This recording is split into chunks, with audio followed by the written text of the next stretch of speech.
भारत में 1000 से ज्यादा प्राइवेट और सरकारी विश्वविद्यालय हैं। राहुल गांधी 21 साल से राजनीति में है, किसी ने बुलाया नहीं। ये सब तो कम से कम जो कांग्रेस शासित क्षेत्र हैं वहां के जो बड़े विश्वविद्यालय हैं उनमें ही इनविटेशन मंगवा लेते, तो वहां राहुल गांधी कभी बोलने गए नहीं।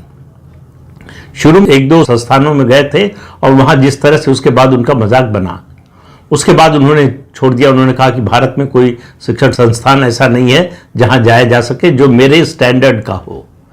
तो उनके स्टैंडर्ड का कोई शिक्षण संस्थान तो भारत में नहीं है, ये बात उन्होंने कही नहीं, लेकिन निष्कर्ष उससे यही निकलता है कि उन्होंने छोड़ दिया।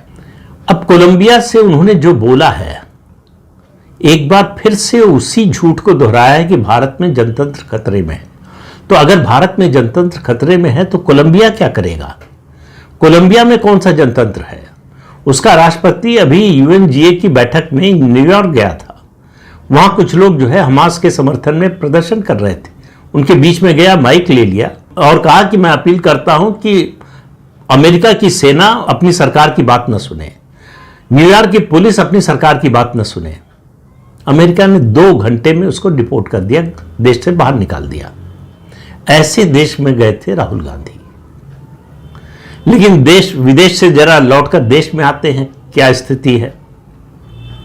कांग्रेस पार्टी के दिमाग से अब भी यह बात निकली नहीं है, यह अहंकार गया नहीं है कि वो बड़ी पार्टी है। वो ये बात स्वीकार करने को तैयार नहीं है कि वो छोटी पार्टी हो गई है और ज्यादातर राज्यों में बड़ी पार्टी के रूप में, सबसे बड़ी नहीं, बड़ी पार्टी के रूप में वहीं बची है जहां कोई तीसरी पार्टी नहीं है।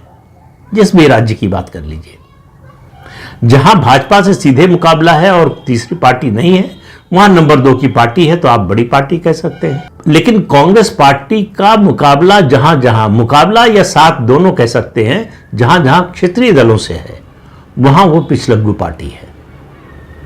वहां पर वो उन बड़े क्षेत्रीय दलों की कृपा पर निर्भर है और उसकी लड़ाई दरअसल इन्हीं क्षेत्रीय दलों से है।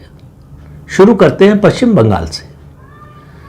वैसे कहने को तो इंडिया अलायंस में तृणमूल कांग्रेस भी है और कांग्रेस तो है ही, लेकिन राहुल गांधी और ममता बनर्जी के बीच में संवाद कैसा है? संबंध की तो बात ही छोड़ दीजिए, संवाद है ये दावा कोई नहीं कर सकता, न कांग्रेस से और न तृणमूल कांग्रेस से।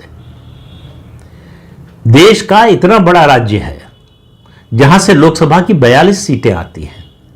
उस राज्य की मुख्यमंत्री जो लगभग 13-14 साल से मुख्यमंत्री हैं और कांग्रेस से ही निकली हुई है,